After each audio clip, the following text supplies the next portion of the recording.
Welcome to this brief introduction to the course for study directors in clinical trials. So what this course is about is that the management of a clinical trial requires a lot of, actually extensive theoretical, methodological, and practical knowledge so that you achieve your goals with the clinical trial that you might be planning. And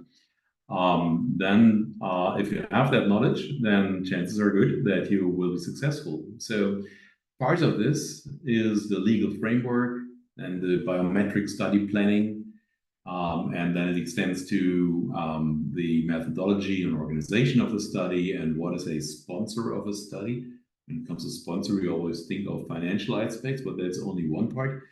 So the sponsor responsibility, what are the duties, and what are the duties regarding data and quality management and drug safety, and then, yes, finally, of course, to the financial planning. So who are the target groups so that you know whether you are right here or not, but hopefully this is very suitable for you, and there's certainly a lot to learn. So this course is for those who are responsible in managing a study, those who are doing this on the ground, those who are leading the overall study concept and the study performance, and maybe even an array or group of studies. And it provides the necessary basics from the different topics that I will quickly lead you through. And from a regulatory perspective, that could be looked at as this course focusing on trials with medicinal products. But lots of what you will learn in the course is absolutely applicable to medical devices as well. And all this is, of course, done in accordance with the respective EU regulation and the national regulations if the study is being conducted in Germany. The target groups, to expand a bit, future principal investigators, I would say, then physicians or natural scientists who are involved in planning, preparing, conducting clinical trials. And the participants require a practical experience and basic knowledge of clinical trials, but you can get that from other courses or from interaction with us guys from the translational platform or from the clinical trial center of the medical faculty of the university, of course. And for physicians, there's one additional remark. It's important that if you want to take part in this course, you must have had, that's mandatory, already a recent participation. That means during the last 2 years of the basic course, which is in another module of the Translational Scientist in Aging Research overall program. So the advanced course is recommended, of course, before you really plan and start a clinical trial. And some additional remarks on the course organization very briefly. It's 24 teaching units of 45 minutes each. That is why it's usually done in 3 days. Not necessarily 3 consecutive days, but it's a 3-day course.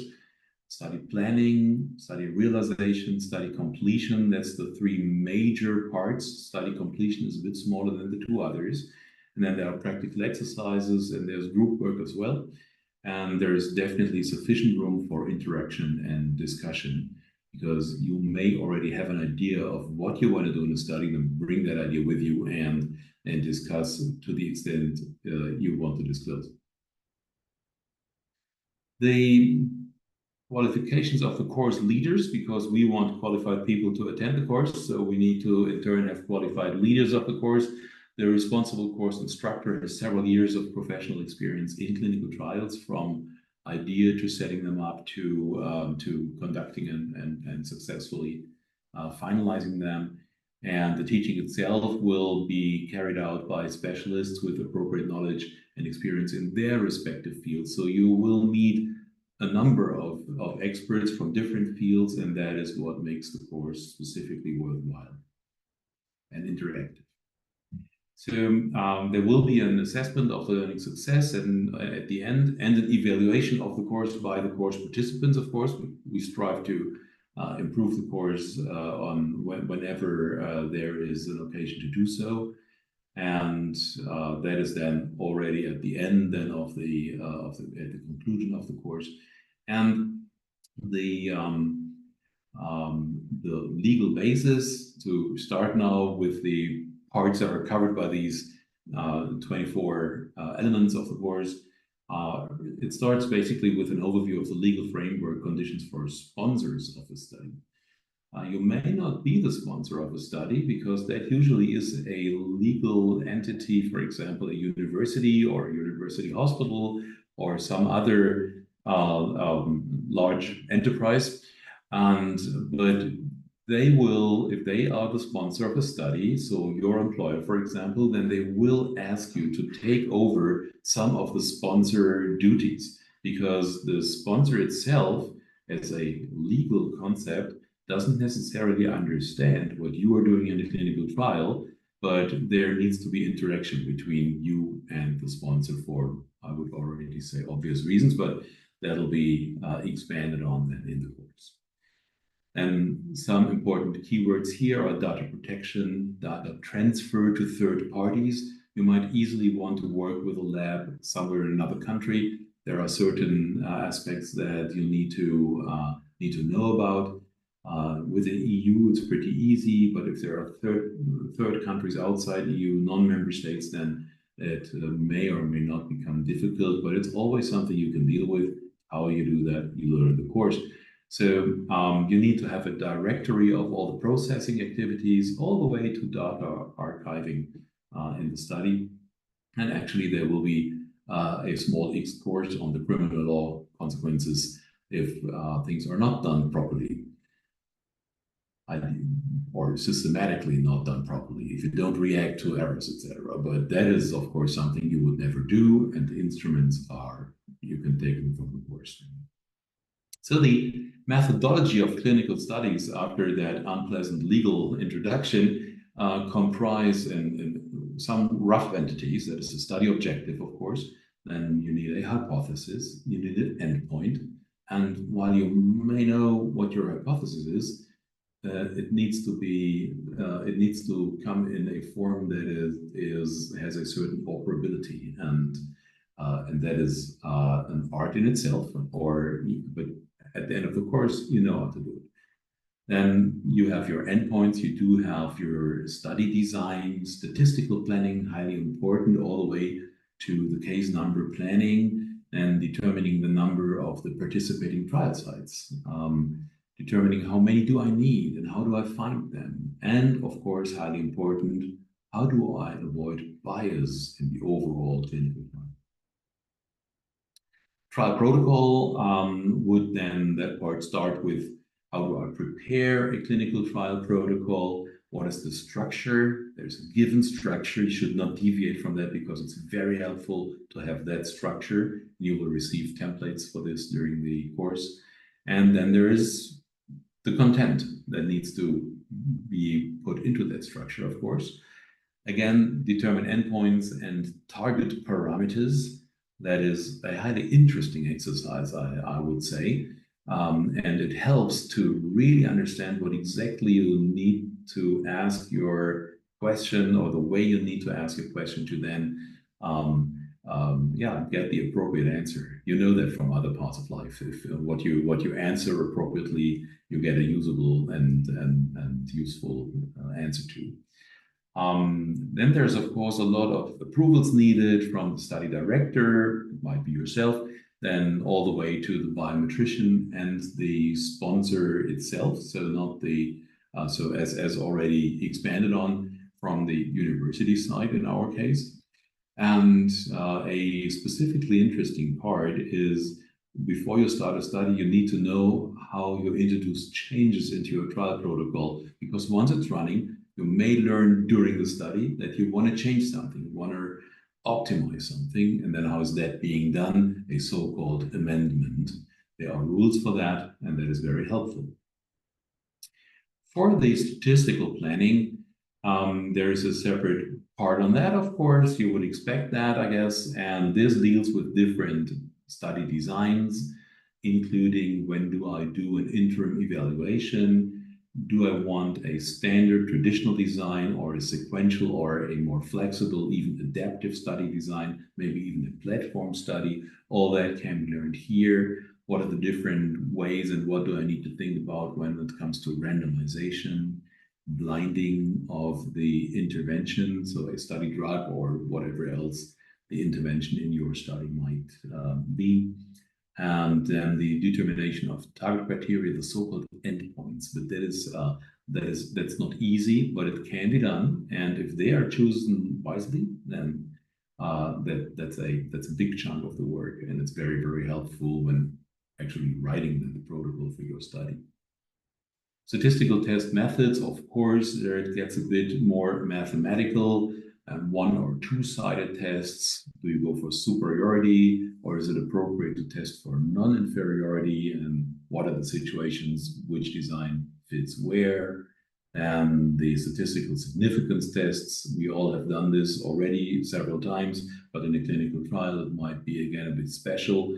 And that includes a significance level. Why do we choose it? Where do we choose it? What is the power that I need for the study, that I can trust the results, and the problems that might occur or arise from multiple testing, how to address these. And that somehow circles back to the flexible design studies where you need to adapt for that.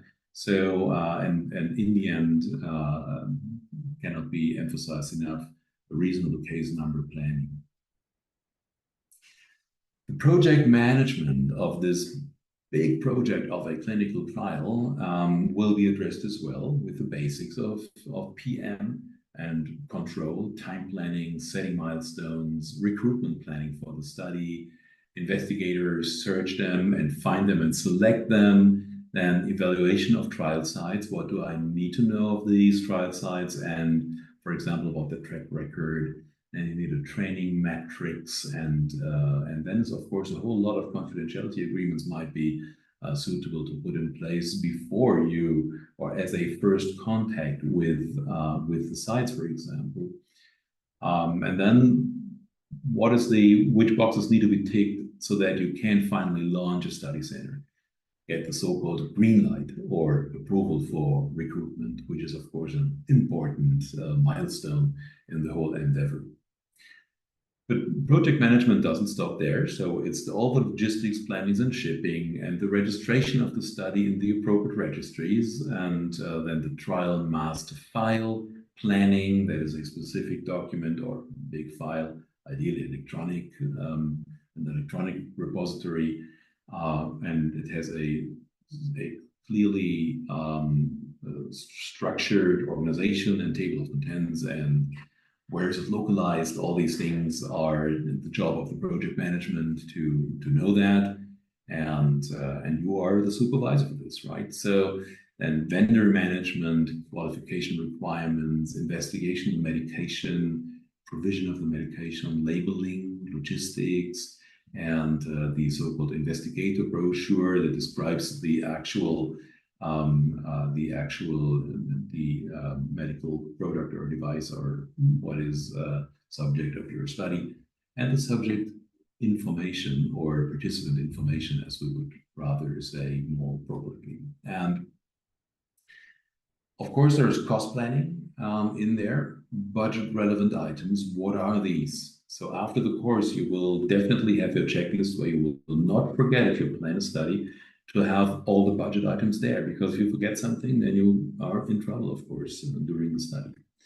Funding applications, how do I do it? Where do I do it? Budgeting, cost flow, bidding options, and the corruption points that need to be respected.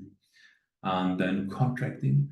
Contracts with industry. Sometimes we are a bit annoyed because contracting takes its time. However, it's a complex issue and it's highly important. So contracting might deal or will deal with IP, intellectual property, with data sovereignty, and contracts with other sponsors, maybe with foundations. That means now financial sponsors mostly.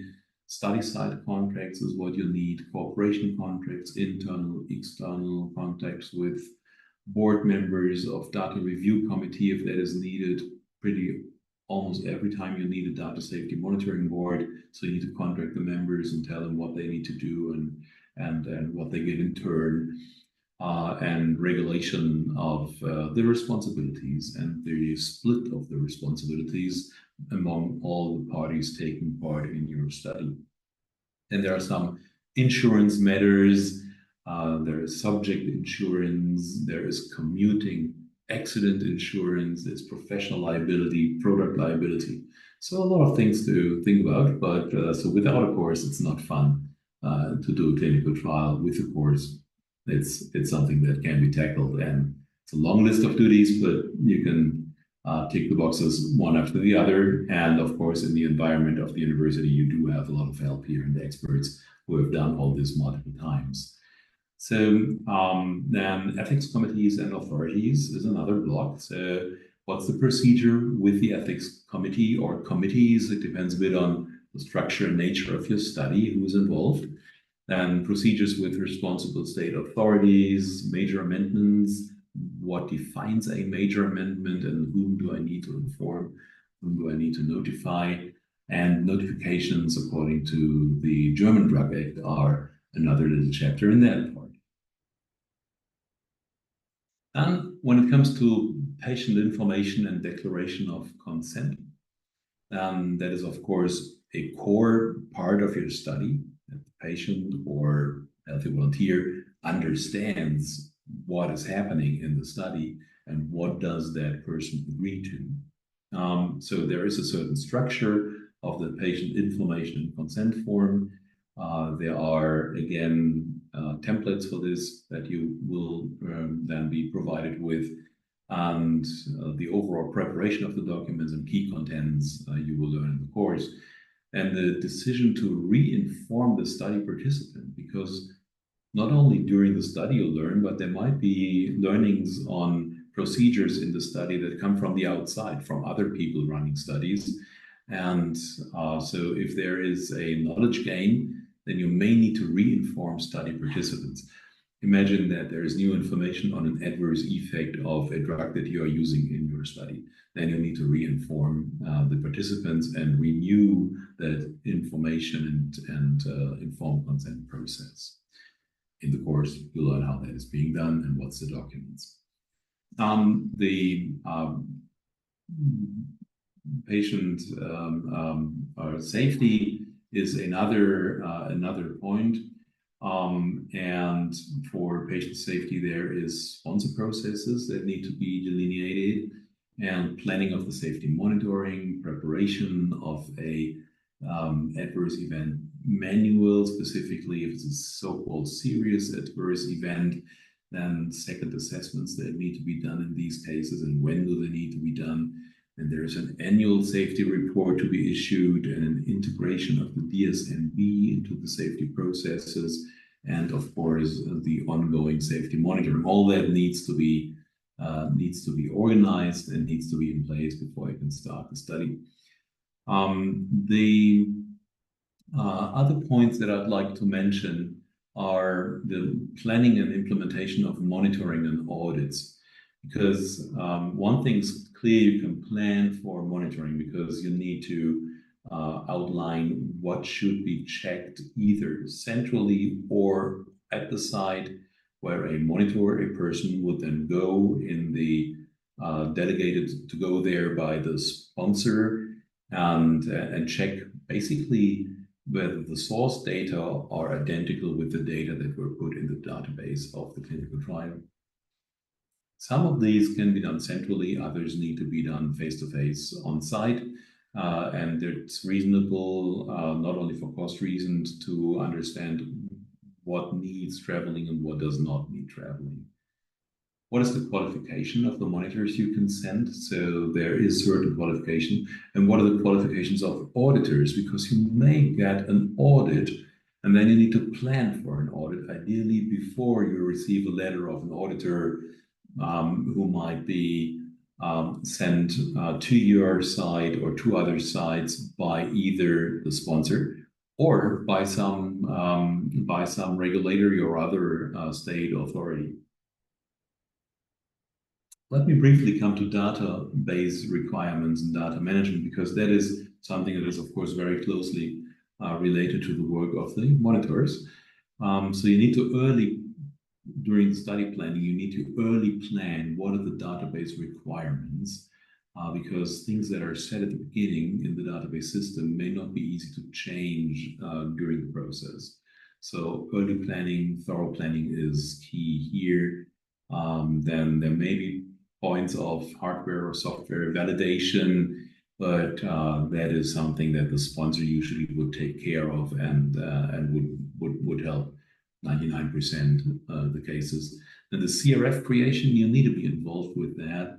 And that's a case report form, and it basically means an electronic case report form. Paper is less and less common.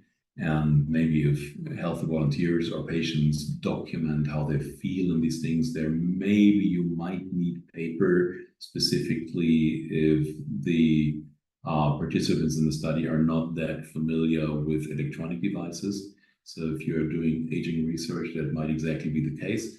Although, of course, many people advanced age do nowadays have their smartphone and can work with these, so that you could have an electronic solution there as well, which is always preferable. The coding of events in the course, you'll learn what that is, and data cleaning processes. Quality management, and actually all what I said sounds like quality management is being the header over all of this. But so there are certain quality management instruments. We'll learn the basics about that, and what is quality control, and what are quality management basics, and what is a risk-adapted quality management. Sounds terrible, but it actually is an opportunity to save effort and in the end save money without reducing safety or quality of the study or safety of the participants. What are quality monitoring options? What are escalation strategies? If things go wrong, you need to put them somehow in writing. Sponsor will help with that before you start the study. And what is your plan for corrective action, preventive action, if there is something that should not be done the way it happened, and then how do you avoid that it happens again? And how do you deal in the end with errors? That is what the quality management is basically about. And how to plan a quality assurance system. You may want to plan for audits at other sites. That would be one of your duties that the sponsor might delegate to you. And then there are reporting pathways for serious violations against the study and study conduct. Yeah, you learn how to prepare for inspections. That's another version of an audit, but this has actually some more legal meaning, because that is really coming from the state, usually from the federal state. So for us, it would be North Rhine-Westphalia being the or sending a representative for inspection of your study and your study conduct. And well, then your study is nicely running. You are producing results. You want to report the results, of course. So it's how do I publish study results? Because there are some obligations how to study and how to publish in certain time frames within time limits. And that again depends a bit on where do you run your study. Is it Germany? Is it Europe? Is it only Europe or beyond? So that is, you'll be familiarized with these procedures and what to look out for and what to take into considerations. And you will learn the first steps on CTIS, which is the European Clinical Trials Information System. And that's a system where you actually upload your study and all your documents for the authorities and ethics committees to evaluate them and give you an okay, a green light for the study as such. And at the very, very end, there is archiving. Even that is not totally banal, so one needs to know how to do it properly, because there is a legal framework for how to archive things, and that differs a bit between electronic and paper, and there are certain time frames, how long do I need to archive, etc. But that's details that are changing from time to time, and the course has the most up-to-date information. And if any changes while you run your study, you're anyway in exchange, your project manager in exchange with the sponsor. So one would automatically learn that, and the sponsor would always advertise that there's a change, and we have a briefing on that. So that's how we and how the university deals with that. It's pretty convenient, and one is in safe hands, so to say. And at the very, very, very end, learning success control. So that means that in the end, you get a certificate of your successful study participation. That enables you to run a study with this sponsor here, and hopefully successfully with very, very interesting results. And you would evaluate the course as a participant. Of course, that is both directions, as it should be in any course, in any teaching environment. I hope I raised your interest for the course and didn't scare you off with all the legal terminology and all the quality management, etc., which a physician doesn't like to hear. But if you're a patient, and actually if you're a physician too, you want to have that in place. Thank you very much. Wishing you success with the course.